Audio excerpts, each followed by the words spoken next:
Okay, thank you and welcome to tonight's meeting of the Town Promotion Committee. So go straight into the first item, apologies. We have apologies from Councillor Nixie, personal, and Councillor Moore, who's still unwell. Thank you. Any other apologies? No. Any declarations of interest? Okay. And item 3, can we approve the minutes of the ordinary meeting of Town Promotion Committee held on the 10th of December 2025 as a true record, and note the minutes of the active Ramsgate working group held on the 13th of January 2026. Do I have a proposer? Councillor Huxley, and a seconder? Councillor Ovenden, and can those who were here please vote? Thank you. Does that not include Councillor Alban on this occasion? You weren't here, okay, fair enough. And so moving straight on to Rebecca with the town promotion update. So to receive reports from Mrs R Smith regarding town promotion update, we are Ramsgate loyalty campaign, projects for consideration and decorative lighting. Over to you. Thank you. So hopefully you've all had a chance to read through, and apologies, even for me, there's a lot of pictures and graphs. Just briefly, the Ramsgate Winter Festival continues. There was going to be a grand finale on the 14th, and there will still be an event around that. But there's a few other things happening on the 14th. But the main real launch, because they were sort of dovetailing it with the Pride in Place programme and moving forward with that. Pride in Place programme is having a bigger launch now in April, on April the 19th, I think, to coincide with the St George's Day parade. But I'll have more updates on that in April when we meet on the 9th. In terms of the New Year's Eve parade, we had some paid for promotion, and Gemma and I also did some short reels and promotion around that, and with Poppy Phibbs, who was excellent, and the businesses, particularly Harbour Parade. But if you came down, you'd have noticed, if you've ever been before to the parade, you'd have visibly seen the difference in the crowd. Because of that, the organiser actually, their workshops were filled, and they knew that they were going to have more, so there was more marshals, but more importantly, they added another band, which obviously they had to pay for, and that really helped with the size of the parade. It was great to have the two bands working. So excellent turnout, really happy buzz. Harbour Parade, one business reported that it's the best evening they've had in 14 years. Unfortunately, he hadn't staffed thinking it was going to be like that, so it was a bit all hands on deck. Weatherspoons, since, I don't know if I managed to get it in this report, I did actually, yeah, they reported on the day I was writing this, 20% uplift, so that's really good. And we've had other positive, some difficult for them to give stats because they're brand new businesses that like Spritz and Tap along here. So all in all, we felt it was a successful bit of promotion. And yes, and we sort of called it Parade Party Space. So unfortunately, I haven't had any other stats from the accommodation providers. Saint-Cloud, I was at an event there for the Standing with Giants, actually, and they looked on the computer, but it was exactly the same as last year. So, you know, can't win them all. Dunkirk Little Ships, we're, you know, getting ready to have this big welcome back. Following the success of last year, we've already got, I think there's 16 signed up now, which is great. We've never had that many returns. So for those that don't know, they always do a traditional return the year after the big 5-year pilgrimage to Dunkirk. This time they just come to Ramsgate. And we have to bear in mind that these old girls, they are over 100, these boats at least. and, well, I say at least, most of them are over 100 years old, and it costs around £5,000 from their own pockets to attend, making that journey. For a lot of them, it averages around that much. You've got some stats there that I won't go into detail with, but it just gives you an idea of how, if you look at the Facebook and others and Insta and blogs, the stats where it spikes, it correlates with those sort of boosted promotions and some of the reels that actually were very effective too. Gemma did a really lovely one of the parade, and that got some great views and comments and likes, didn't it? We've had a lot of engagement from that, so it's really positive. I'm digressing. The New Year's Eve parade was so great. So the Standing with Giants. So this, you can see from this silhouette picture I've added, what we're trying to do is do something a bit different. We're thinking about with the memorial garden that is proposed through the Luff improvements at East Pier Yard car park. And these 5 new figures would help tell the story of those important few weeks in Ramsgate. So it links with Operation Dynamo. We'll be installing the World Origin site, big blue round plaque, which is about Ramsgate's involvement and in Operation Dynamo and hosting the little ships, and the amount that the exact number of people rescued, soldiers rescued, is included on that, and it will be next to the memorial that Dame Vera Lynn unveiled 25 years ago, I think. So you've got, for example, the evacuees left Ramsgate the same time all the soldiers were being transported. So there's some really good stories, and these will help tell that story. I've put a bid in, which, I'm not really that confident getting, but I'll know by the end of the month. So I'll keep you posted on that.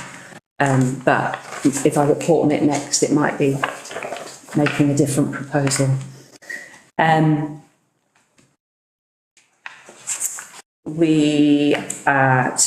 Harbour lights, the arches, you probably all saw them as you're coming down, don't they look gorgeous?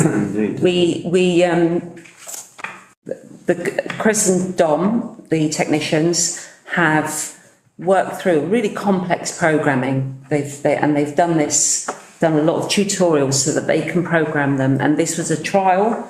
And they was very successful. They managed to get them brilliant white, which we felt represented peace, remembrance, and hope. And so that was launched for Holocaust Memorial Day, and we had, again, nice reaction on social media for that. Website stats are looking good. Maps are well over 500,000 views, and there's been some improvements with the maps. If anyone ever asks you, the maps, when you just look at the maps alone, they've got some really good icons on them, but Google have just changed, so it's a little bit easier now. You can take away all the other layers. So for the accessibility map, for example, you've just got the icons with wheelchair with ramp, wheelchair with toilet, accessible toilet. But when you click on them, a legend will come up, and the legend's really important because it tells you everything about that particular map. So a lot of people know that, as we discussed, didn't we, Gemma? Yes.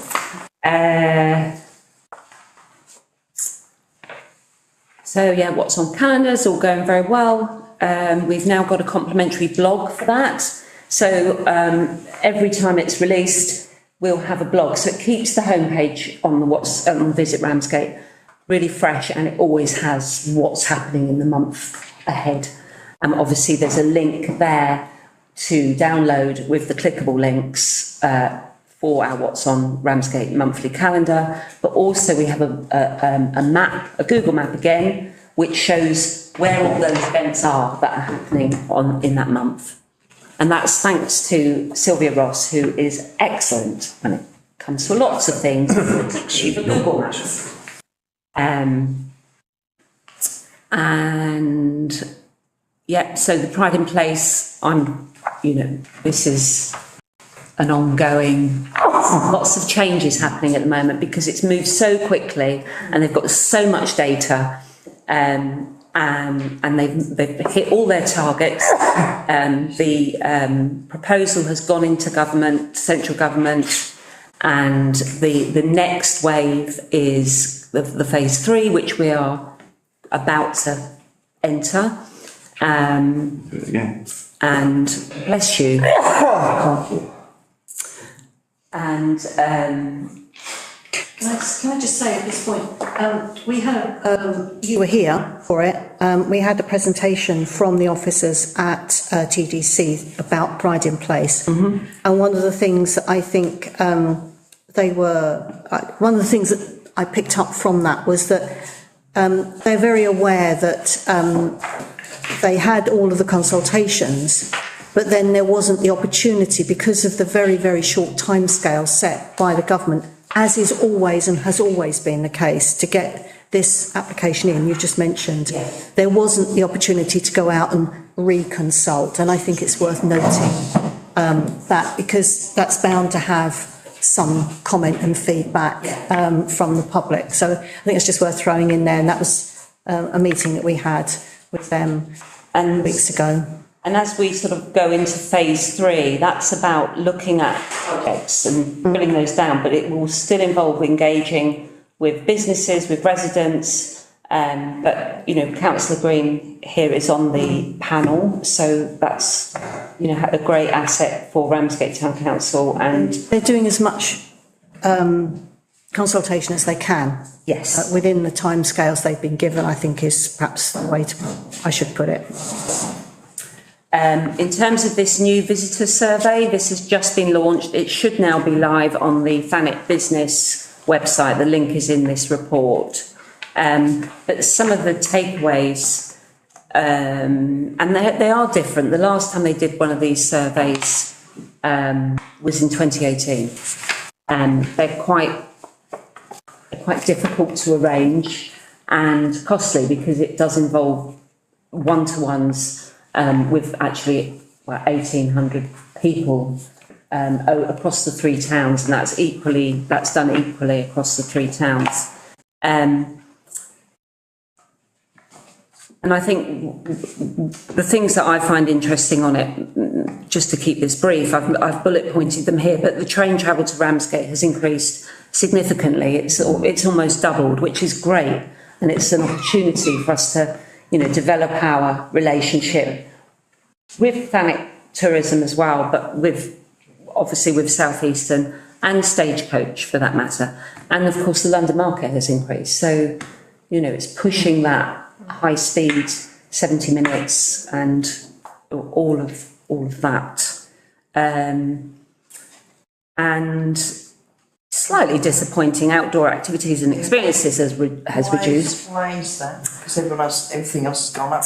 Well, it's interesting, isn't it? You try and think about how what that means. Does it mean that people they're just more interested in chilling out, having a relax and a recharge when they're here, which actually fits nicely with Thanet. It is a place to come and just relax and go home rejuvenated. So however they choose to do that. But it's good to see that both heritage and arts and culture, arts and culture has actually gone up fourfold, which is really great. And then 50% more interest in history and heritage. And the London market is still a focus for us. But there's a much more detailed report. I have got some larger hard copies, but I'm afraid I think I've only got one now because I've given out a lot. But you can get all of these infographics online. It's slightly contradictory, isn't it? Because it says beach and coastline are key influences for visiting, and I would consider beach and coastline as an outdoor activity. That's correct, but I think that's where I get that feeling that it's maybe it's about just being by the sea and relaxing, and as I say, just feeling that sea breeze and having a quick swim and going back to that basics almost. Yeah, do you consider a heritage walk to be a walk or heritage? Well, this is, yeah, absolutely. We don't offer paddleboarding. Well, yes, but it depends which box you take. No. But people can hire them. People can hire paddle boards, or bring their own, of course. There's town enhancement. There's also the council agreed to the painting of the bollards and lampposts, which is great in the town centre. So they're all going to be black. So it's nice that they'll all be uniform. And I know that I think it was again Dom who did an audit yesterday on those. So they're all listed now. Some need to just go. They're clutter. So that we'll take that forward. And that little finger post there, we're going to add one going up to Addington Street. Hopefully, the invoice or the estimate is included in this report. Eco market, I really just wanted to put that on there for you to know that this is something that we're looking into. It's very early days. We're still waiting to provisional discussions with Arts and Ramsgate are positive, but we've just got to firm up how we move forward with that. I'm hopeful if it starts successfully, we can perhaps put something into Pride in Place, because it is another activating the high street. Could I just ask, I mean, what does it mean by eco? So Molly is a massive supporter of environmentally friendly. All her inks, for example, on her t-shirts, they're organic cotton and fair trade, and she is somebody that's always aspiring to improve her environmentally friendly credentials. So the B Corp aligned criteria that I mentioned, I put in bold because it was a learning curve for me as well, is all about looking at those things. So it could be just, it could be your food miles, it could be whether it's a fair trade or the farmers are supported, or and so on. Using organic products. Yeah, so effectively anything you can do without making or selling without artificial. If I can throw in an easy example, would be if someone makes their own soap, what are the contents? Do they meet the criteria? So even though it appears to be eco-friendly, if the ingredients don't meet the criteria, they might not be. I mean, that's just an example that I can think of. Yes, this is what we discussed the other day, wasn't it? But that's just an easy way of kind of like adding to that. Yeah. Sorry, carry on. And, Molly has been doing this for over 10 years, and I consider her to be quite an expert, actually, and she's keen to support traders in improving their eco-credentials as well. So it's a really great new offering for Ramsgate, and it's something that we've had. Obviously, the market on Friday is very successful, and this is going to start small, and we hope to spread it out into the high street. So that is, I think, another positive step forward. Looking at the Pride in Place and the information we've received from that survey and what residents want. So it's another way of improving the high street. Signage, I've mentioned this briefly before. So this is all about helping to tell the story. So this fits with our sort of heritage, improving our heritage offering by giving this information. And this is moving forward, but obviously we just need to discuss that further with council, and obviously it's part of my recommendations. Isle of Culture, I think we all are up to speed with that as it stands at the moment, but suffice to say, today was the last day you could have done the resident survey. It might be open till midnight, so you've still got a few hours. And there is a link here, but you could just type in Isle of Culture and it comes up on like search number 1 on Google. And it's a relatively simple survey to complete. I think the bid is being submitted on the 9th of February, so then as an expression of interest. Sorry, not bid, expression of interest. Yeah. And then we'll find out a little bit more in the next 4 to 6 weeks after that, I believe. Land train, I was asked to sort of look into this. It's been really slow. A bit like a land train, but trying to get responses. Unfortunately, we kept getting missed. So I gave another nudge, and the chap that I spoke to was great and tried to get as much information as possible. And as you can see, sort of come to a little bit of a dead end when it comes to something operating with Stagecoach. Personally, I think, you know, looking at the Dotto train, I've put bus there in Eastbourne, apologies. Replacement costs are around £200,000. Whether they sell us their old one for 50 quid, then, you know, we might be an opportunity. But it's also worth mentioning that Eastbourne's Dotto has about a 6.7 kilometre train ride. So it's a big difference. It's we can still do some more work on this, but again, that's up to council. We can look at electric trains, or we could look at maybe working with somebody that does this and hire out. So they bring their own train, they bring their own transport, staff, maintenance, all of those things are covered, and we can maybe get a cost for hiring them for 2 events during the summer or something like that. Bless you. Before we go on to the appendix, it seems like now would be a good time to do the recommendations. I mean, the appendix are just about the empty shops. Yeah, we'll come back to that. We're noting the whole of the contents of the report. Mm-hmm. But while we're thinking about the land train, one of the recommendations is that as councillors we consider if further investigations into the feasibility of the land train should be pursued.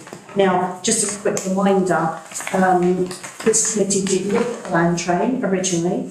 We felt that if a land train was to be adopted, it should be a full council decision, not a town promotion project. And it went to full council, who sent it back to us to look into it further. So we do need to take a pause on this subject of the land train and give Rebecca some steer, as well as whatever our recommendation will be, back to full council in response to full council's request. So, Councillor Robin? I just think it's a dead duck, to be quite honest. I like your language. Really? Well, we could have had a duck train, I suppose. We could.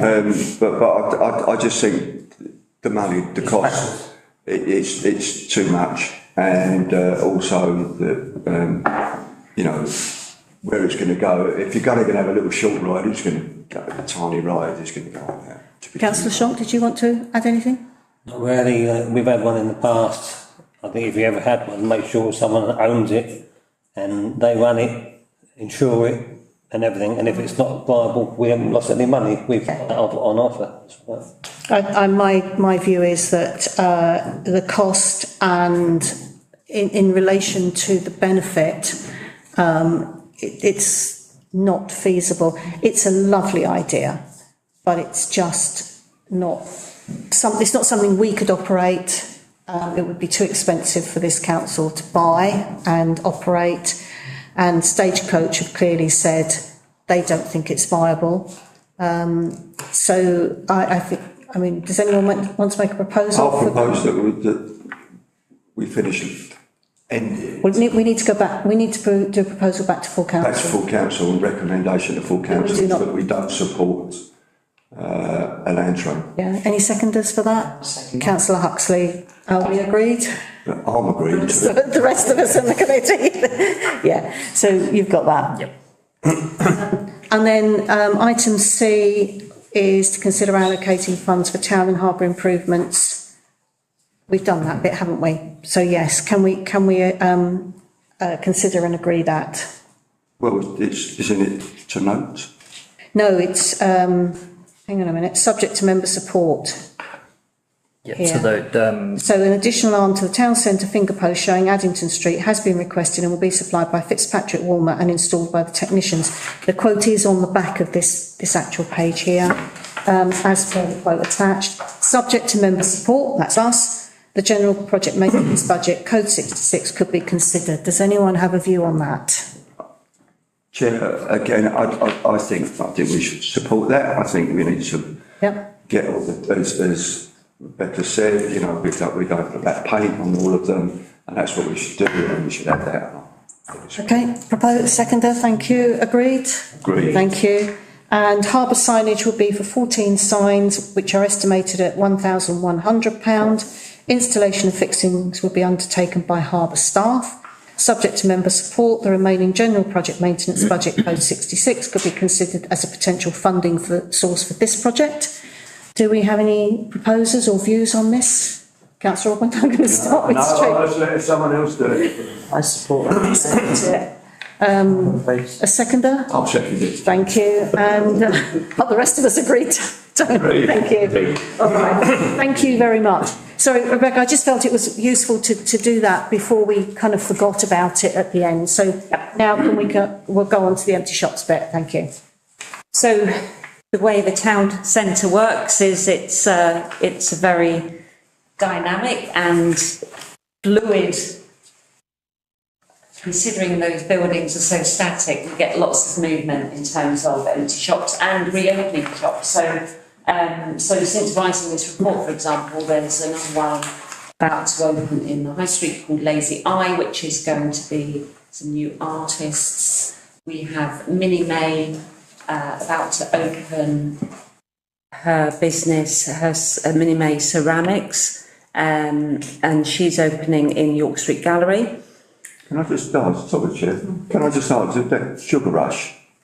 So yes, so that's going to be, it's a Premier style supermarket, but I was talking to Inda, who has had a shop in the High Street, beach shop, variety store for many years now, and he knows the guy that's opening it, and he's already invested.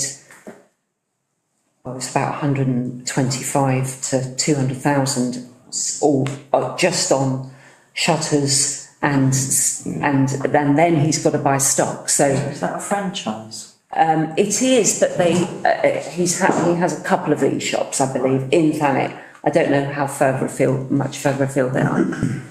But the great thing is, it's going to be offering.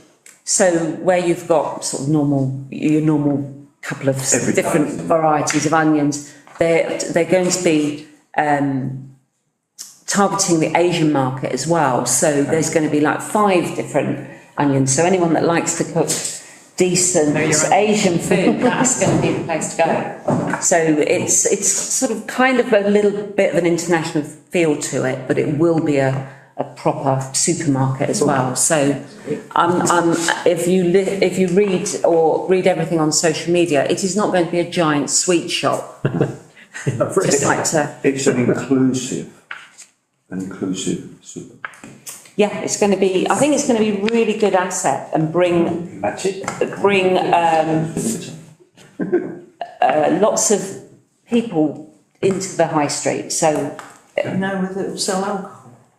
I believe they've submitted a plan for their licence. Yeah, an application rather. I can't see that being. The shelving, I was going past there the other day and looking at the racking on the shelving that's been fitted. You can see that that's the kind of style of store that it's going to be. Yeah. And I was concerned that we already have several stores of that kind of small mini supermarket. The hyper local, but yeah, like land and you know, it's and Iceland that are already within the town centre, and it's good to hear that that is going to be similar but also slightly different as well. Yes, and those are things that you won't get in Somewhere else. one of the other. We've also got supermarket each end of the town as well, so It's all healthy. and Santander. Yes, that is going to be one of the ones that will be going, and I believe that's in April. So this is what I mean. It's these peaks and troughs. Nationwide has pledged to stay, and they're doing a restoration actually. So they, I believe, have pledged to stay in high streets till 2029. But yes, sadly, Santander will be. I know it's stupendously, ridiculously early to be asking this question, but do we have any indicators of Santander's intentions for the future of that property? No, in a word. Nothing. I have a feeling they do, but See, Whether they own it. do they own it? Absolutely. Probably least it, I would have thought they'd. I can have a look on the land I registry. think, They've been there a long time. so what banks do we have left? We've got Nationwide and we've got Halifax, Lloyds, That's it, and the post office. Nationwide. so Barclays went, and Yeah. we've lost, obviously we lost NatWest and HSBC. Yeah. Councillor Green. It's hard, isn't it, because Santander was probably the busiest. Absolutely ironic. One of the reasons that I'm mentioning this at this point is because Councillor Huxley already, and I've got it on my to-do list, there's a link access, I think it is, website, where if you have a bank that's closing, you can go on there and actually make suggestions that actually your area needs a banking hub. And the only thing that concerns me is we're still left with 3 other banks. So, would they do a banking hub when there are 3 live banks running as well with Lloyds, Halifax Well, they said no. Nationwide? Well, they Their came first back with reaction was no. no, but there's no harm in more people asking. Because I do think that the Santander venue, with its high level of accessibility, high level of visibility in the high street and its location at the lower end of the high street, if ever we have a banking hub, that would be the perfect building for it. And it's already set up as a bank, whereas the old HSBC was not very accessible and NatWest was out of a little bit too far up the high street, whereas I do think the Santander building. So I'd just like to encourage anyone else to go on and see what you can. So they came back to me and said this link thing. This link, Whatever it is. Can I just Hang on a sec. The application to have a banking hub, but they said, why don't you appeal it? Because of the loss of Santander, which is a big loss to the town. So it's trying to make the point that a lot of the local residents don't have online banking or don't want to or can't afford it. So, we have the lowest access to cars, the lowest access to the internet, highest level of people who are older, highest level of disabilities. When you put all of those things in together, and they're telling me as a bank, as a customer, that I can get a bus to Canterbury to go and bank. Sorry, Councillor Shonk, you wanted. I sit as an observer, but Ramsgate town does concern me. We get one shop open, and I think I know the chap that's got the Premier shop. That's great. That's going to highlight that end of the town. I hope it doesn't have too much effect on the pound shop. It's not a pound anymore. Santander, when they close that, they do what other banks do. They clear it all out, so you can never run that as a bank. NatWest cleared everything out. I mean, don't forget these banks. I'm old school, so I'm like yourself. I want to go to a bank, see the person behind the counter, but that's gone by the by. noticed that. So it's a shame. And we're a market town where you do need banks. People would still use their bank. NatWest was open, but they've chased our customers away, haven't they? I mean, the nationwide pledge is good, but 2029 is 3 years. Exactly. It's nothing, is it? So I believe just to offer some reassurance that when banks close, they are supposed to make a lot of effort to try and find a pop-up location, so it eases people into the fact that they're gone. As a customer, I have had the customer email from Santander, and they have said to the effect that one day a week there will be a banking advisor in town somewhere, yet to be decided. What day of the week and what times has yet to be decided, so that people who bank with Santander can access personal service.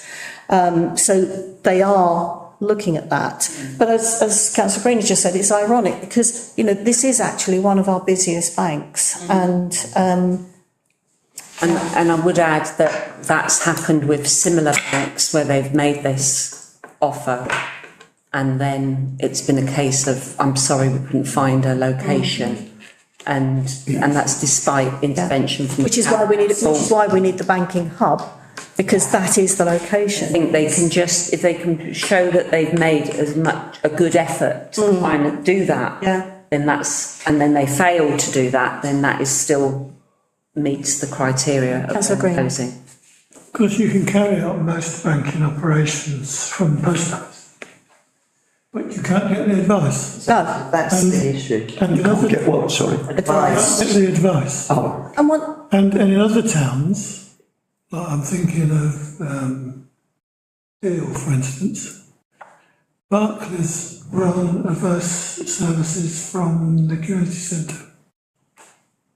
Yeah. it's So interesting. that could be a And possibility. one of the things that I think we actually need, given the demographics of our town, is we actually need a banking hub, or whatever it's called, where people can go in and someone will sit there with them while they do their online banking, because they don't have online access themselves, or they don't actually have the internet skills to do the online banking. Now, this sounds really feeble, but I spent 2 hours the other day trying to set up an account on a bank that I won't mention.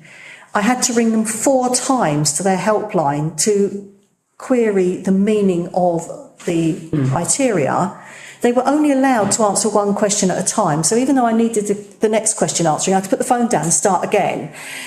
And it was just so frustrating, whereas if you had someone there with you, and a lot of people, and I actually kind of know what I'm doing on the internet, you know, but there are a lot of people that just haven't got those skills in this area because for all sorts of reasons, and so this is why I'm talking the phrase banking hub, because that's the kind of thing that I would hope that they might be able to consider taking on board. But anyway, that I think was a little bit of an aside. I just wanted to throw that in, because if anyone feels like doing what Councillor Huxley has done and seeing if we can just keep flagging up the needs of this area, I think that would be useful. Chair that I got saying they weren't interested, but to appeal says just because lots of people try and apply for it in one town doesn't mean they'll.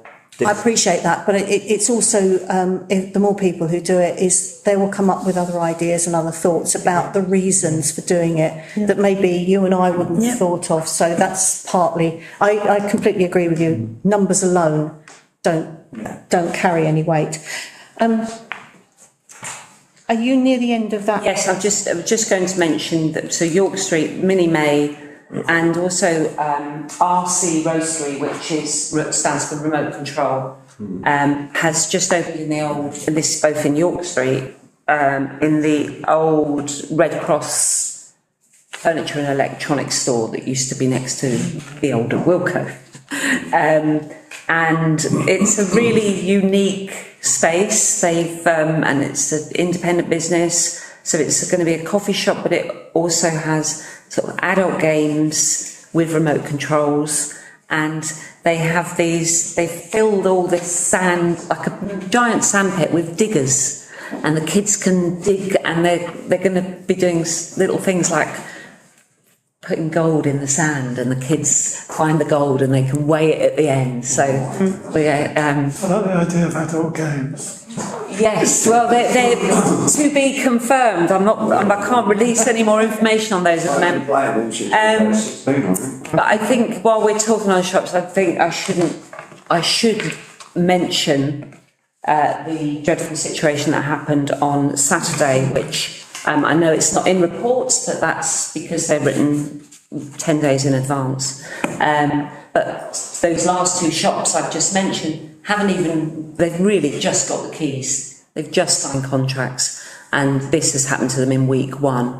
The RC roastery, it's the massive window, it's the size of these two put together, smashed, and I'm thinking it's actually right next to that sandpit, and I know they filled that all with their hands. To think there might be glass in that and they've got to empty the whole lot is beside the fact that that's going to cost a lot of money, which I know is another conversation that we're mentioning, that this isn't something that has happened. It's not done it's totally unprecedented. It's not as though actually this is a common problem in this area. I think it is worth mentioning because it makes it sound so dreadful, but at the same time, this is a unprecedented event, and I think that is worth. We're just very unlucky that the perpetrator chose Ramsgate. He's obviously has issues. He has now been sentenced already, it's the police acted swiftly. And I'd also like to praise Ramsgate Glass, who were out Saturday morning making windows safe, and the business community and the residents actually really have rallied.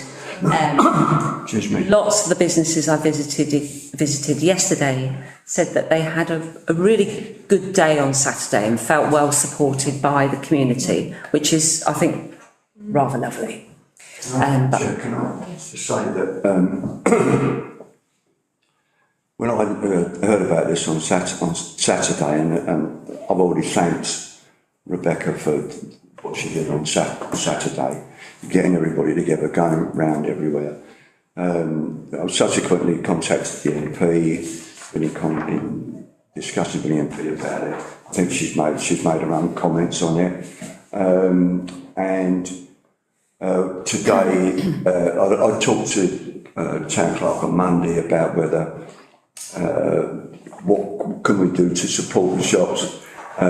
So we've come to a point where we want to look at what the costs are for each shop and see whether there is a way that we can do it. Obviously, if we could give anything to them, would that spoil their insurance? There was all those type of things. Also, this would be a one-off thing if it was ever done, because you can't say, oh, well, Fred lost his shop was damaged last week, could you help him as well? No, you can't. But this afternoon, a meeting was arranged by Chief Executive of Thanet District Council, myself, Councillor Huxley, Councillor Austin, Councillor Wing, were there supporting as part of this group meeting. There were even five police officers there. And Councillor Arbor as well, and Councillor Arbor, beg your pardon, because we were in Councillor Arbor's restaurant to discuss the whole of the thing. And the cabinet member, Heather Keane, was there, plus council officers. And that was the main thing that came from the police, was how quickly the person actually phoned himself in and said, I'm doing all of this. So that they were there within 15 minutes, arrested the guy, took him away. How quick is that? He's gone to court since Saturday on Monday morning, and he's been found guilty, and he's been sentenced to 23 weeks in prison. So that's been done and dusted. Also, may I say, Chair, that I received, I think a few councillors received an email from the business, I think, what's it? Ramsgate Traders Group. Ramsgate Traders Group, thank you. And to which I answered the Chair of the Council here to say what was happening, what had been done, what we were thinking about doing, and for them to contact me should they wish to meet. We would hold a meeting here to meet the shopkeepers. But I do think overall, and especially I want to say as well, just as what Rebecca said, a big thank you to Ramsgate Glass for coming out and getting stuck in like they always do. I think it's important that that's because what they do to the shelters when they were broken, they're always down there fixing them for nothing. So I think it's important the community thing where everybody who should do has come together, but it is, as the police said, this is a one-off kind of incident. Absolutely. We've never had that before. I think we need to stress that. To put it into perspective. Yeah. I was away the weekend and I actually missed all of the happenings. It's kind of picked it up afterwards. You should have been in the car at the market on Friday afternoon with a big punch up happened, knocking over stalls. And then, so they were arrested. Luckily, the police were there because we were having. Weren't the police there for their surgery? Yeah, but they were just about to set up. But they were too busy with dealing with them. And then, as well, pure chance, two other people who they'd been looking for a while just happened to walk by and nick them as well. So it was a good result. It was a good result. Yeah. And the trader that was affected by that fracas. I met her yesterday, and she was praising the police and the support. They were very good. So, and hopefully she will be getting some compensation through that system because of the damage to a lot of her products. Well, if I hadn't been I was normally in at that surgery, but we did. We are noting Rebecca's report. There is one thing that I'd like to add that Rebecca and I have discussed, and she did touch on very, very briefly during her report, and that is that feedback from one business has been that the whole of like the Winter Festival events and everything else has been very good for business. Rebecca has tried hard to get more official feedback. There is some anecdotal feedback that businesses are very appreciative of all of the events, not just the Winter Festival, that Ramsgate Town Council has been supporting, promoting and putting on. One of the things that concerns me long term, and this is a conversation that Rebecca and I had the other day, is that unless those businesses actually tell us officially or formally, even anonymously, then we have no evidence that our town is benefiting from the work we do. And, you know, one of the things of the council is it is always transitory.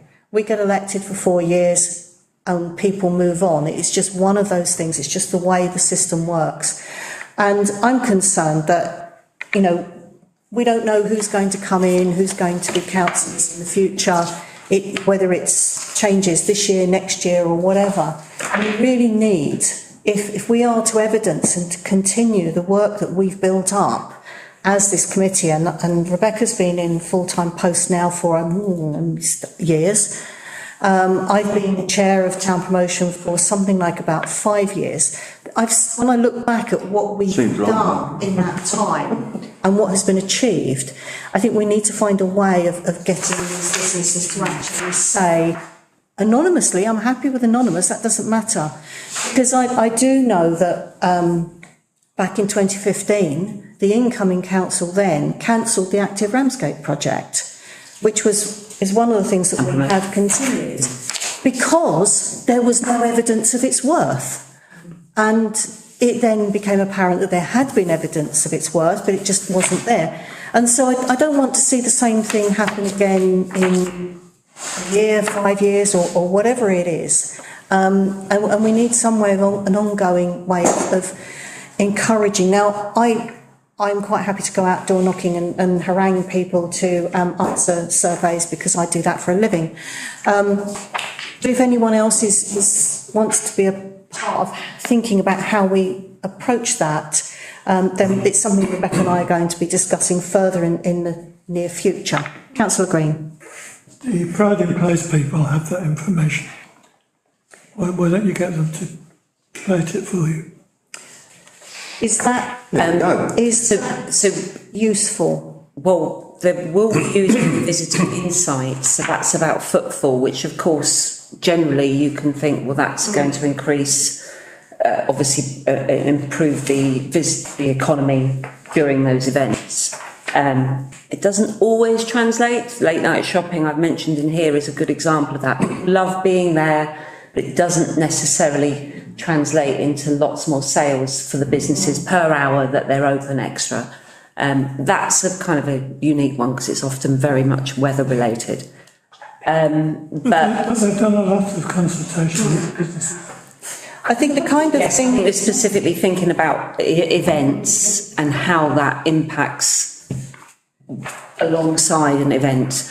What I will say is that some of our event organisers also do things. So Ramsgate Winter Festival will be doing more along with working with Pride in Place, and New Year's Eve Festival and Festival of Sound. All of our larger events tend to have some sort of economic report It's value for money. yeah, because it actually helps them with grants anyway. So they need that information. So there is a way. We've already got some tools in place to do that. So I think the kind of information that I'm thinking along the lines of is a conversation I had with one particular local business during COVID, who told me that prior to COVID, they did as much business on a Friday during market, even though they had a competitor on the market. They did more of their business on that one day than they did the rest of the week. And that's the kind of qualitative information that doesn't come out necessarily always with the quantitative information. I imagine, certainly asking basic, what's footfall and things like that. So anyway, that's just something that Rebecca and I are going to be thinking about hopefully over the next couple of months. Councillor Shonk. Sorry to interrupt you. I know I'm only sitting here as an observer, but when we talked about these empty shops, now I walked around about 15 years ago with the empty properties officer at TDC. So when we say that we can't find a link to Bartlett and White's, West One Laundry, and Seven Sweet Shop, which is an absolute bloody eyesore in Ramsgate for 4 to 5 years now, isn't it? And the scaffold's still there. Was that one of yeah, we know. We've with all councillors for that, and we have had discussions trying to chase that up, but there's not a lot we can do about it. Say that we can't find unable to find a link. Is that the owner? I know the owner. no, not necessarily, but it's a link to see if it's being leased or sold. So some people are frankly just sitting on it and they're not actively trying to find somebody to take it on. That's what I meant by that. Yeah. But that isn't referring to Mr. Sims, which is owned, and we are we can contact and West One Laundry. That is one of those ones we can't. And Bartlett and White has changed hands. So the person we did have a contact for is when he now says I'm not involved in. He's still got his business in Deal. He has, but he's no longer involved in Bartlett and White. That's right. And it's a not consortium. What's the word I want? But they're basically they're a sort of portfolio holder. Councillor Huxley. Yeah, West One Laundry, I asked the Estates Department at TDC about that, and could do it as a, what do you call it? The auction thing, because it's been closed for at least 9 years. They looked into it and said, yes, definitely, that'd be a good one. Because I think that there's no one actually owns it anymore, it's just empty. As in, nobody wants to operate it anymore. So the upstairs is a flat, yes, which has been used. Yes. So, but they said the downstairs, as in the shop, definitely they could auction it. So that's on their list, I think. As a potential. Okay. Yeah. So I am going to move on to the next item. So all of that report is noted. With the approval. We do have some questions to finish. Yes. So if I can carry on with the Ramsgate loyalty campaign.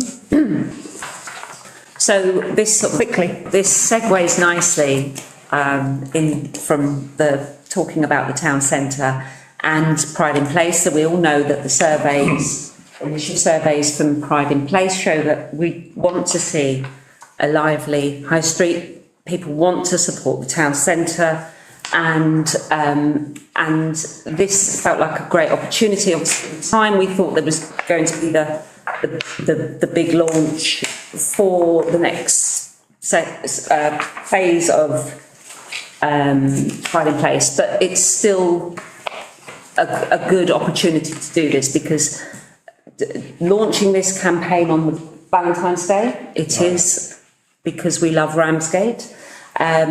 Using the heading "We Are Ramsgate," which, if you see on the report, is based on the beautiful heart that was created by the community, and this has been supported not just by our funding, but also Pride in Place funding, to produce a wider report for Pride in Place as we go into phase 3.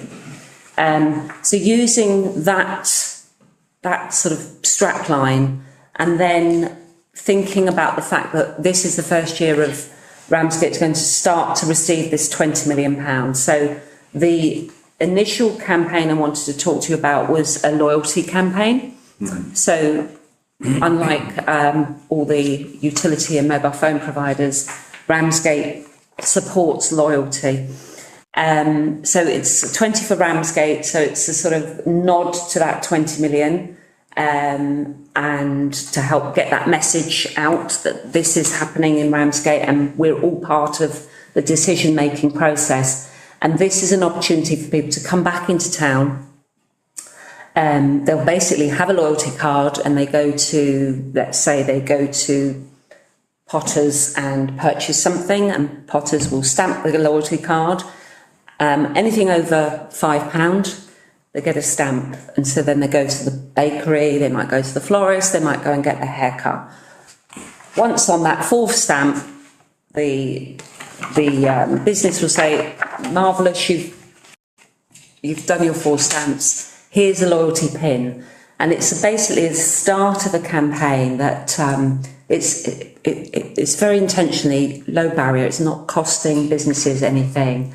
It's designed to just reward loyalty, get that message across about the 20 for Ramsgate, and obviously increase footfall. But it will, hopefully what it will do is create a visible symbol of pride, civic pride, and pride in our town, and that we can use to build on for future campaigns. So it could be, and I've talked to quite a lot of businesses about this, and they're like, "Yep, we'll wear our pin." And I've said, you know, and this again is not compulsory, but if you see, you know, if Councillor Green walks into the florist and Karen sees his pin, she might go, "Oh, I'm going to pop a couple more carnations in." It's little things. So businesses have said to me immediately, if I see the pin, I'll be offering a discount, but it's completely up to the business. They could just say, "Lovely that you've got your pin on. It's great that you're back." But it's something that we can build upon as a community, and take it in different directions over the 10 years. So it's got an opportunity to run for the decade in different ways, including doing other campaigns similar. The costs are outlaid in this report, but also sort of to dovetail and work alongside this. We've had, from the Ramsgate Traders Group, there's a social media campaign, which again is about the "We Are Ramsgate." This is a title that we want people to get behind and embrace. And this is a proposal to do a social media campaign using some of our really established local creatives and influencers, but also working with emerging young talent. So it's a good opportunity for them to work together, gain that experience, and do some great social media products that we will all own as well as a community. I'm very aware that Councillor Alban needs to leave at 8:30. We've got a number of items on the agenda, including a confidential item at the end that really would be ideal if he was not gone for. And I'm just wondering, do you need to see any more, and can we? I mean, I would love people to make a decision, but I'm just trying to pitch my way forward. I was going to make a proposal, Chair. I really think I really support it. I think it's a great idea. I like we are Ramsgate. I have one really question like it. before I go for a seconder. I have one question. Can you afford the 3,030 out of the town promotion expenses budget? Because I know that's your budget, how you manage it. Can you? So because we've had some extra put in that. It's the end of the year, aren't we? Yeah, it leaves a small amount which will cover expenses. The spring the spring gardeners lunch. We have some other funding that can come from if we need to, but I've discussed that. In that case, we have a proposal, seconder. Tony, do you want a second? I second that. Thank you, and we agree? Okay, so thank you. Sorry to do a little bit of speeding up there, but I think that's good. The next one is the projects for consideration. Yes. Is the Operation Dynamo Visitor Destination projects. So these are quite heavy projects, but I just wanted to put them on your radar. They are things my personal feeling, and I know we are short for time. I can briefly mention them now. We're a lot of documents for this meeting, so I can just sort of try and give you a synopsis of them, but we've already mentioned Standing with Giants, and I've given you another flyer that he's recently gave me a bunch of these, which tells you a little bit about what happens when these amazing silhouettes arrive in your town. You've probably seen footage of them in Normandy, but the reach is incredible, worldwide. I think you mentioned something like a 64 million or more. Dean, you've got your good eyes on. Can you read what that says on the back of that? 170 million reach during the event. So they are amazing. They're a sort of grassroots project, and it's gone viral. We've got Tommy Silhouette in the harbour already that was paid for from the Ramsgate Society. I think we may have put a little bit into that too. I can't remember. But and also the Commodore of the Association of Dunkirk Little Ships, who's been an amazing support throughout. Kevin Finn. They are made out of old motorway signs, most of them. Oh, right. So there's steel, brass, or steel, I believe. So they've been laser cut. Yes, powder coat. They are laser cut. Yeah, this one isn't powder coated. Part of the some of them are just kept so that they get their own patina and rust, so it sort of helps with the story. So that they can be powder coated, as you know. So Dan Barton and his wife Jeanette have been down here, had a site visit following a charity fundraising event at the Sanclo, or prior to that rather. And he is very excited about doing something in Ramsgate. And I have outlined it here. We were thinking, about 100 silhouettes, but he felt that he's really passionate about them being symbolic.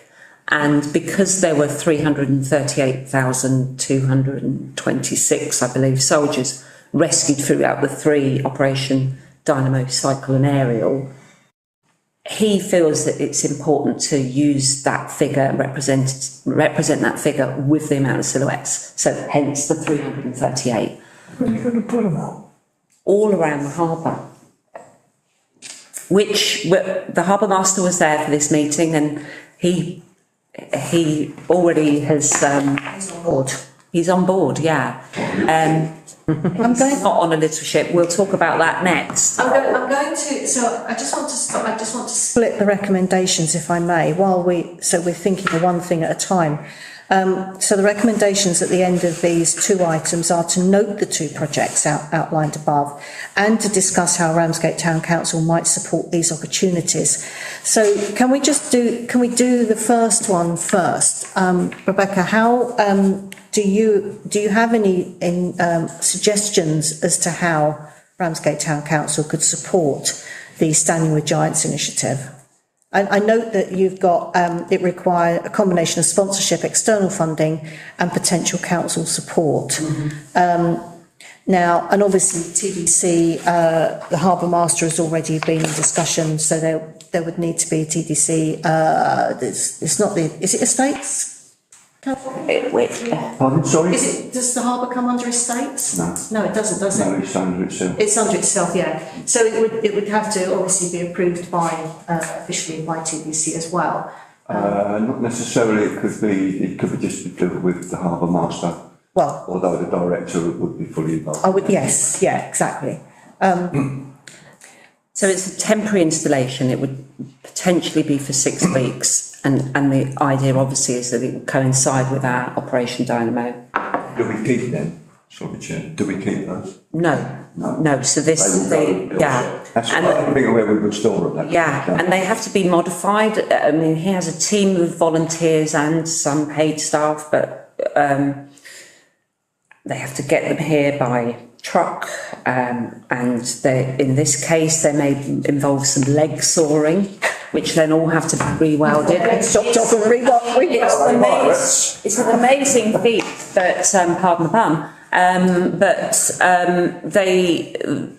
He's super keen to do it, but obviously there is a lot of money involved just getting them here, hiring trucks and drivers and all the work that goes involved. Can I make a suggestion that I'm not sure that we can, I mean, we can't make any recommendations for funding or anything else like that at this moment. There's still work in the background to be done before you can come with the next stage of the proposal. Mm-hmm. So I think, can I make a suggestion that actually as a committee we say to you, carry on working on this? Is that enough at this stage from us? I think so, but if I may, suggest that because of the timeline, we've got this event happening in May, and they're much in demand. So if we're going to fit into their... So this to full council? Thank you, yes. That was the other... If that's... Because I think this is a funding that would go beyond what Town Promotion Committee's budget would cover. £24,000. Yeah, exactly. Yes. And not least then go on to talk about the Watchful. But yes, I think we were looking at around that figure. It is negotiable.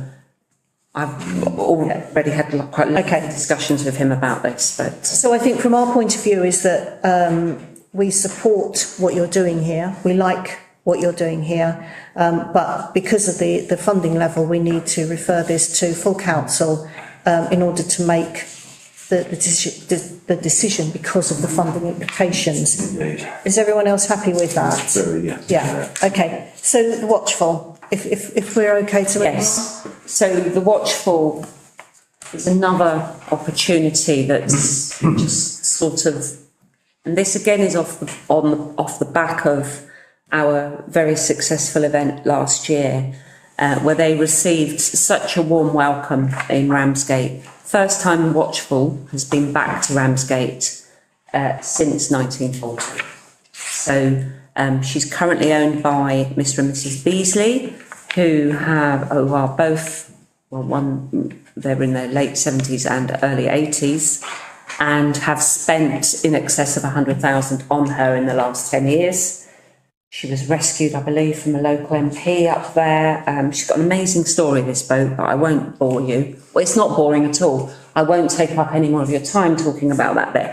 Please, if you've got Mike Goldwater's book, have a read. It's got a wonderful story in there. It's about timing, isn't it? And it's really putting it to council about the opportunity of her being a permanent fixture in Ramsgate Harbour. Again, Harbour Master is fully behind this, and there are ways of supporting this. And in terms of the mooring, she would be just here, where the arts barge was. She's a similar size, slightly shorter in length, much shorter draft. She only has a metre draft. The suggestive price at this stage is 100,000, which is actually what they've put into her, which has been a lot of their pension pots, I might add, just to pull on your heartstrings a little bit more. But it fits with our story. They would love her to be here, but it's how that could be potentially funded. So again, it could be that I try and get a little bit more information for council to discuss, or you can recommend something else. Can I just ask Councillor Green? One of the suggestions that Rebecca has put in is consideration of a submission under the Pride of Place programme. Is that something that might fit within, given your involvement in that? Be for the first project. No, sorry, on the second one, the watch film. Could be for the first one if it would be sort of semi-permanent. Could be. Okay. Could have TDC charging them. There's potentially a way round reducing those charges and offering Pedgorn, but Matthew, the harbour master, is looking into that and how that could be done. But she would be in the heritage area. There are a couple of businesses that are interested in supporting the cafe. She's a working cafe. She's got a working museum, and it's all linked with obviously Operation Dynamo, and which again fits with the Maritime Museum, and it also fits very well with Tunnels, who are being very supportive. So that, but as I said, the Pride in Place is an option. But so did Sundown, yet TDC let that go, which is appalling. But sometimes life's all about timing, isn't it? And I agree, it was devastating to see Sundowner go. And I think she sold for around 75 and had a wonderful story.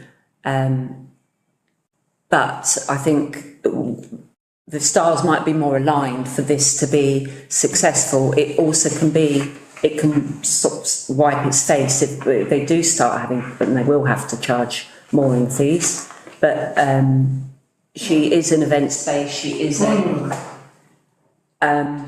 just because of the electricity and the space. But then you're right, they might not, because there may be opportunities for other boats to moor alongside her or attached to her. I don't know enough about her, but she was originally designed and did support pleasure cruising of up to 200 passengers. So she's quite a big vessel, and she could be, as I say, she's a licensed bar, cafe, and a museum. So there's a lot of opportunities, and of course she's got the story.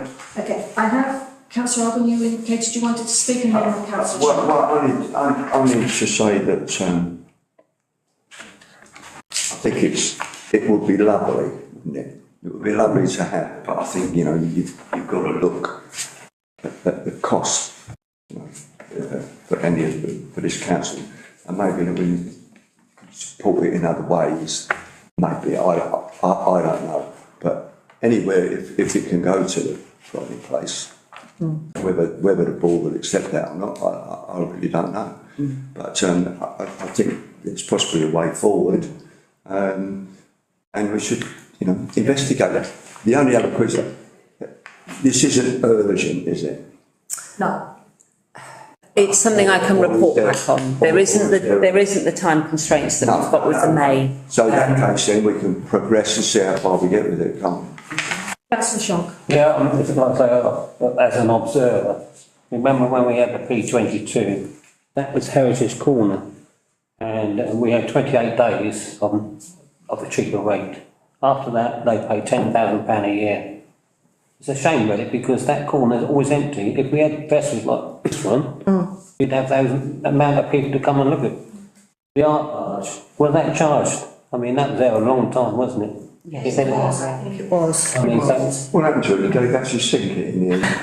I don't know. They moved it, but it was, they were paying. No, they moved it, didn't they? But they were paying.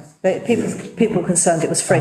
I think, Should have moved it out to the Goodman Sand. I mean, I personally think, Rebecca and I had a longer conversation about this the other day, and you know, there are a huge number of advantages for the way this links in with not only the tunnels, but some of the other places that we've actually got in our town centre.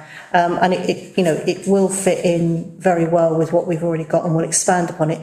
It is a lot of money, and I'm not sure it's something that RTC could fund, but maybe if the funding is elsewhere, which is hence the Pride in Place. I think if I can... Can I just say, RTC has got the money. If council thinks it's a project worth supporting. It's not just about buying it, it's maintaining it and everything else. I think what I'd like to see is, I can't believe I'm going to say this, I'd like to see a longer report. Good God Almighty. Rebecca has never heard me say that before. I'd like to see some more of the detail along the lines that we discussed the other day, perhaps, that we can go to full council. And any other information that you're able to liaise with Councillor Green regarding Pride in Place, or any other information you can get on that. I do like the idea, but once again, we need to refer it to full council from here. So I'd like to make that as a proposal, and second, Councillor Huxley, are we agreed? Unless anyone else got any other questions? No? Okay. So you've got that one? Yep. Thank you. Decorative lighting and electricity costs update. Oh, yes. Yes, so I think most of you know what's happened with the big bulb. So this was very unfortunate. So they sat reasonably happily in the town centre with the odd blip. But then when they ones were installed on York Street, we almost immediately started having concerns and then real problems in that the wind was making them swing more, just being that lower, further down than you are on Harbour Street, and to the point where two actually fell off, which, as you can see from that could have been significant damage. For anyone that was underneath when it happened. On inspection, then within the Harbour Street and the town centre area, we found that others look like the next page, where you can see it's starting to wear through. So the decision was made the Sunday after Christmas, I think it was, that I would submit an emergency road closure request, and KCC were very helpful. And then massive thanks to Gary Mills and Chris, who gave up, well, basically it took about 20 hours to get them all down. Bearing in mind we had New Year's Eve, it was, awful timing in one respect, but it would have been even more horrible timing if one had fallen on somebody's head. So where we are with that currently is Blashare have agreed to take them all back and review, and then it will be negotiations. So they're going to bring a Luton style lorry truck down next week, collect them all, and then we'll have another conversation. So but it's basically 70 sets, and that's where we're at with that. We just need to note the information and the actions that are currently being taken by officers. I'm okay with that. Yeah. Yep. Can I just say, Chair, that I came down to see both our technicians when they were carrying out the work, and they showed me what was happening, how quick it was gone through. And I'm really pleased at how far we've got with that, to going back to the company and saying it's not good enough. It's great. Such a shame. And, you know, nothing, no fault our end. No. It's basically a design fault that they're great if you haven't got high winds.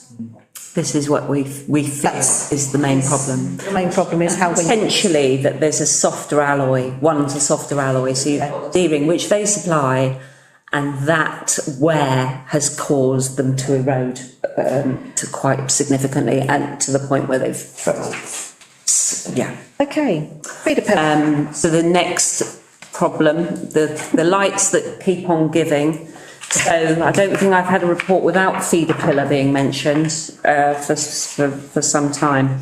So and now it's about the energy costs. Now, of course, we use an eco-friendly electricity provider.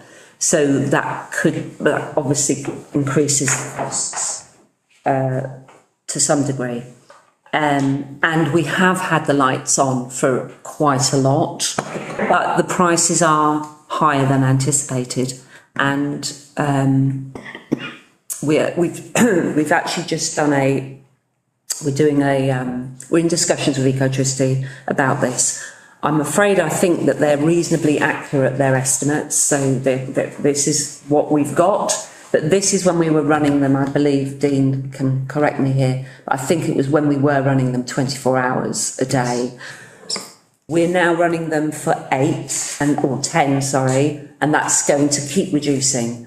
So I think it was a nice thing that the technicians decided to do was have them on between 6 and 8 in the morning, and actually it does make a nicer difference in the town when it's still a little bit dark and grey. And then they come on, they're light sensitive, so they come on at the moment, they're coming on about 3:30, and they go off at midnight. That will keep on reducing. So although these costs are high for the period that they are, we're being charged for, I do anticipate they'll be going down. So it's really just wanting you to be aware that we're doing some more work on this. I'll be able to give more of a report, and I think Dean's going to mention it a bit later anyway. So it was just to keep you abreast of that. If I remember rightly, when we had SNGP, we talked about an electricity budget for this, did we? Or have I imagined that? Well, I think Dean's probably got a report on that later, so... Okay, come on. So, recommendation is to note the above information and be aware that this cost will have budget implications going forward. Does anyone have any queries or questions regarding that? Okay, just to say that should it be quite a good idea not to have the lights on 24/7? As in, why were they on 24 hours a day? It's because traditionally we've always done that around the Christmas period, so that's 6 weeks. Can we cut that down? We could do, and just put, in actual fact, the daylight hours is probably only around 6 or 7, and because we do that morning thing, it could be reduced by, say, 18 hours, but it wouldn't be a massive amount, but it's certainly something we can consider next for this year. What's the point in having the lights on at 3 o'clock in the morning? No, they wouldn't. Then apologies, they aren't on for after midnight. So that no, you're right. There is a small gap there, but maybe it was only like 4 hours, possibly 5. Yeah. So keep it under review. Yeah. Okay. Gemma.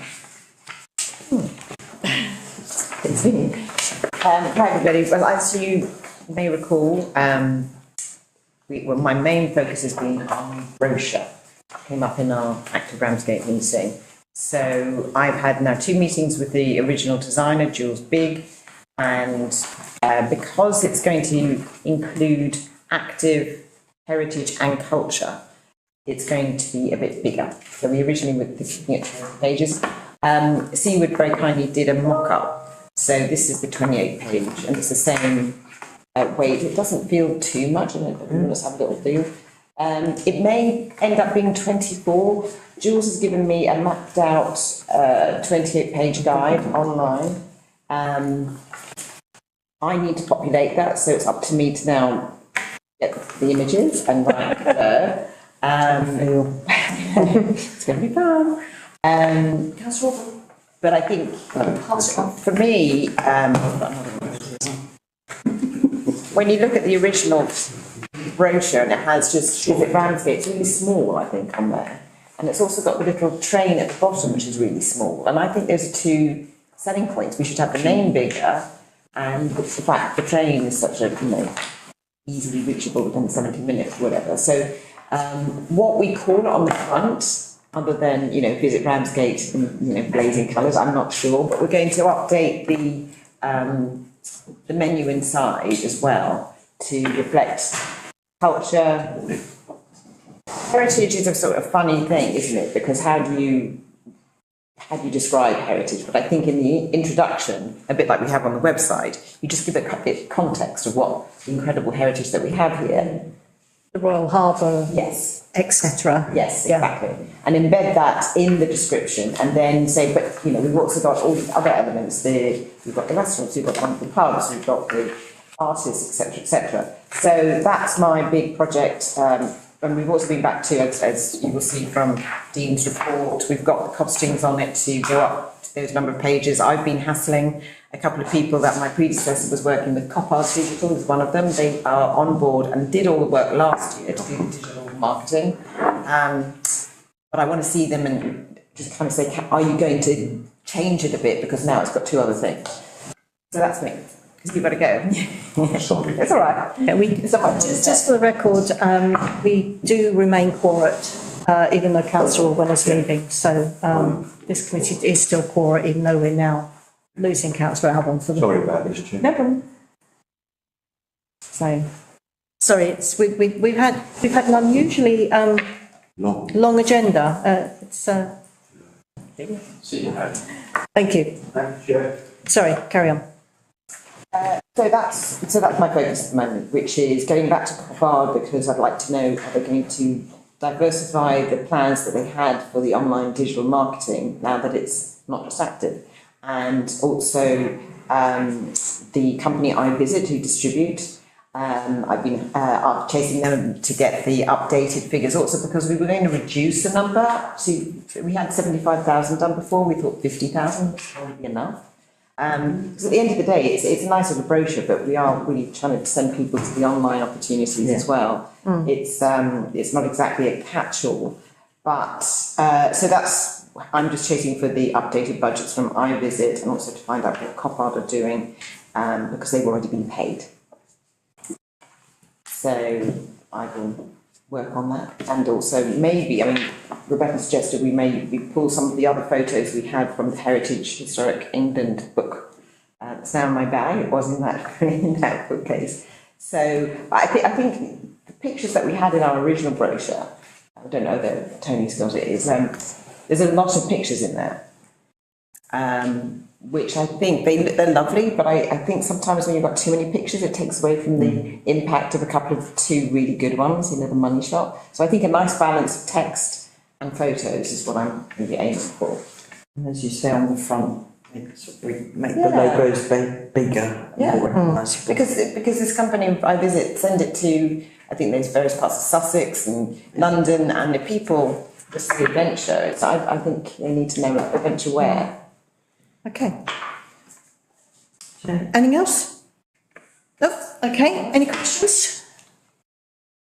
Councillor Huxley? Sorry, Printers, you said copy shop? Seawood Copy Shop, they've already been paid. Oh yeah, you said in your thing. Haven't tried anyone else for the quotes? Yes, I've got one other company that actually, it was a cold call to us, so she's away at the moment, but I've got her details. So now I think that we've decided on 28 for now, might be 24. That's the bigger one, 32. Yeah, that's the 32. This is the plan.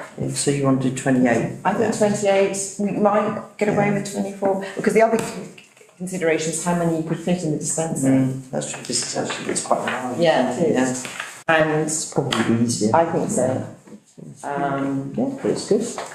So I'll get the comparative quote, just so, because it's no harm to, if they come in very competitively, Yeah. go back to see and say, well, actually, they've come up with this amount. So yes, very happy to do that. Okay. Thanks. Which actually leads quite nicely into item 6.1, because that's all about paying for leaflets. So, as Gemma's mentioned, the active Ramsgate projects had minimal expenditure in the last quarter due to a vacant post. Previously planned 6-page leaflet has now expanded, as you said, to 20, hopefully 28, including the 3 strands. There's currently £9,165 and 93 pence remaining in the current budget. An additional £7,000 will be requested to meet the increased printing and design costs from increasing those pages. £5,000 is already in credit. That's with the 2.5 with printers and 2.5 with the designer. And the extra design work will cost around £1,000, and printing costs for a 28-page booklet £8,359. The recommendation is to allocate £7,000 from the active Ramsgate budget, code 56, for the expanded leaflet, with the proviso that any unpaid invoices year end are carried forward into 26-27 and earmarked specifically to complete the leaflet.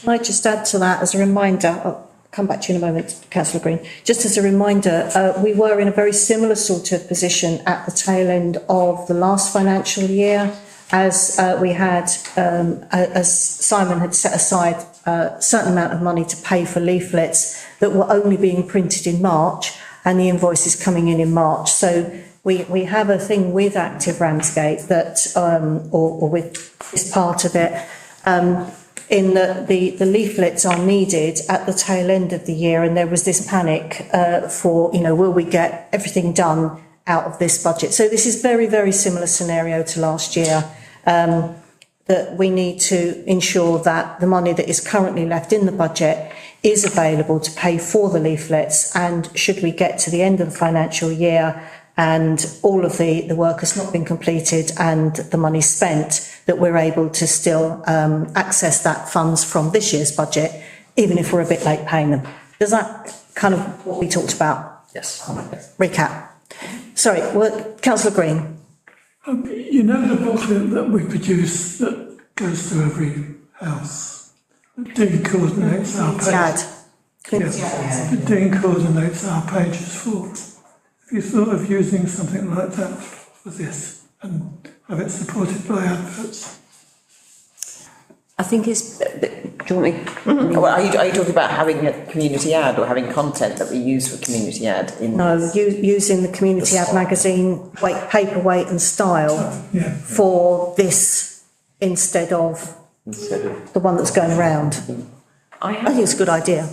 I think when you think about a leaflet display holder, just thinking about the fact that we distribute to such a large area, London, M2 corridors, so home counties and beyond Essex, etc. It's about how it sits.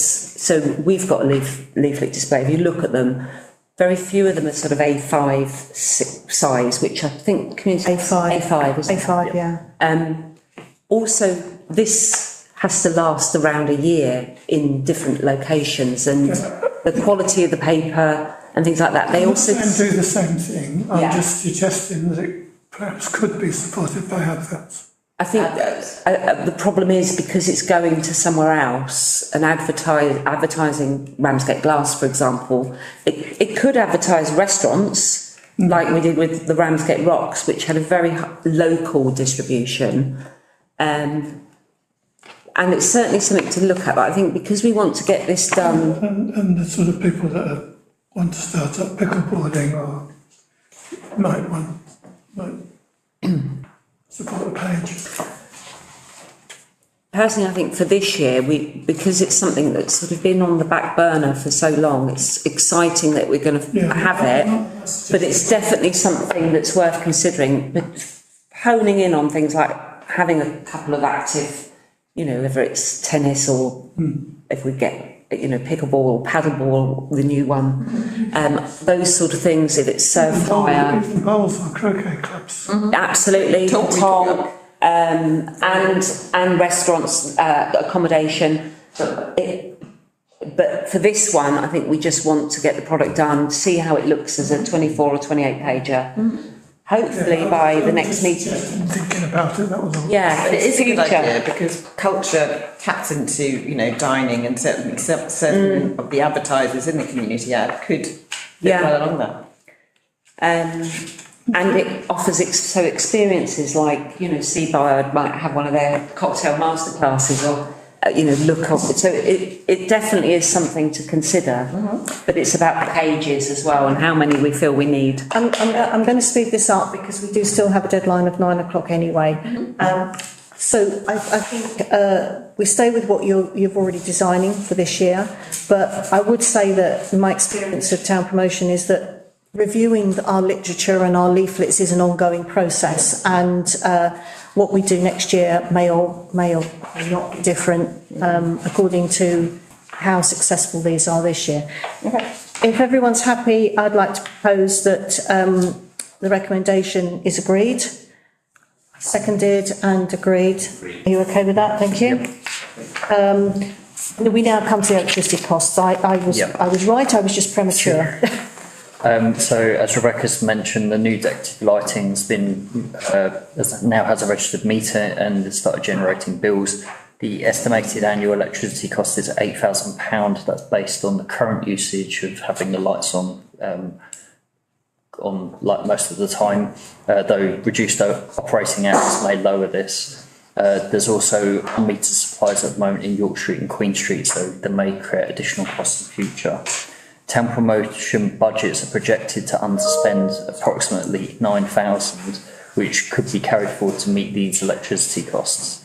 Recommendation is to carry forward approximately 8.5 of unspent town promotion funds and earmark them under a new budget heading in 26-27 entitled Electricity Costs for Decorative Lighting, Feeder Pillar and Related Lighting Costs. Any questions? Councillor Green. I think we should find a way of informing the town centre businesses, but what it costs. Expensive. Yes. Yeah, I think that's something you can take away. I think we can share the minutes. I think that might be something that can we liaise when we talk about trying to get qualitative feedback. I think perhaps we could include that in a bigger picture thing, and you and I take that away. Yeah. So I'd like to propose that we accept the recommendation. Seconded, thank you. Agreed. Thank you.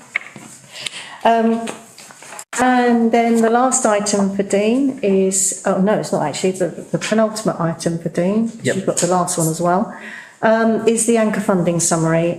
So this is the specific anchor funding that we agreed for two projects, and which we have recommended for continuation of anchor funding in the forthcoming year. Dean.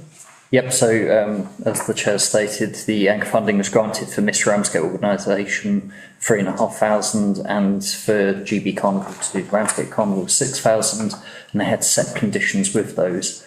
Both Mr Ramsgate and the Ramsgate Carnival have supplied their accounts and they've spent the anchor funding in those set conditions. Annual review is now for both groups to determine the continuation of funding for the next financial year. Recommendation is to note the financial information and compliance from both groups and to decide whether to continue with the anchor funding. If the funding is later deemed unnecessary or the committee decides not to continue, this may be redirected back into the events fund. Or not, as the case may be. Yep. Well, any questions? Councillor Shonk. I've written that I am a chairman of the Miss Ramsgate and my wife is vice chairman, but no monetary gain at all, other than just being that title. But Sorry. I'm the chairman. You should declare an interest, Yeah, you're and right. I'm Yeah, just letting that's fine. Yep. There's no. As you're not a voting member on this committee, thank you for sharing it, because you're obviously that affects your input. But as you're not a voting member on this committee, that's not a big issue. Open and transparent. Absolutely fine. Absolutely fine. Any other comments? I mean, I would like to say that this was originally my proposal last year. I chose those two particular events for anchor funding because they have historic character. They are the kind of things that seaside towns, carnivals and Miss Ramsgate, are the kind of things that are heritage events as well as community events.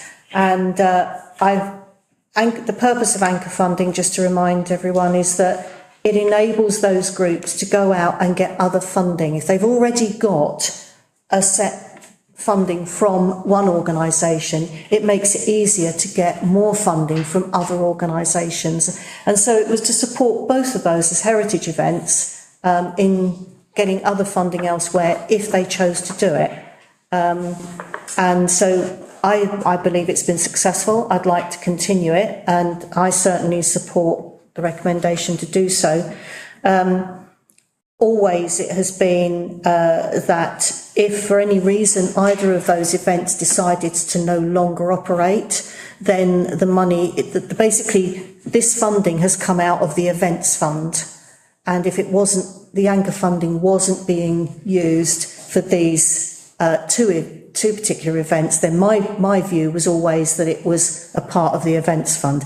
I can see Councillor Green smiling and shaking his head at me, but that was my view.